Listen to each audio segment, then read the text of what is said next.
వ్యాపారం చేసే ప్రతి ఒక్కరికి కస్టమర్ అంటే దేవుడు. మరి ఆ దేవుడైన కస్టమర్కు దేవుడు ఎవరు?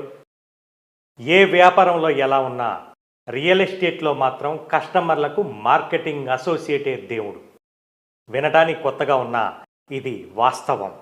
ఎందరో మధ్యతరగతి వారు కేవలం ఒక ప్లాటుతో మొదలుపెట్టి కోట్లు సంపాదించగలిగారు. వారి జీవితాన్ని మలిచిందెవరు? ఒక రియల్ ఎస్టేట్ మార్కెటింగ్ అసోసియేట్. అవును, భవిష్యత్తును చూపించో, బతిమాలో, బుజ్జగించో, బలవంతంగా అయినా సరే వారికి భూమిని కొనిపించి వారికి వారి పిల్లలకు పరోక్షంగా దేవుడయ్యేది మాత్రం ఖచ్చితంగా రియల్ ఎస్టేట్ మార్కెటింగ్ అసోసియేటే.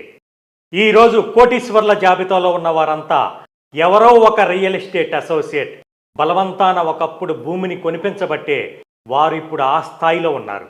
అందుకే నా దృష్టిలో మార్కెటరే దేవుడు. మరి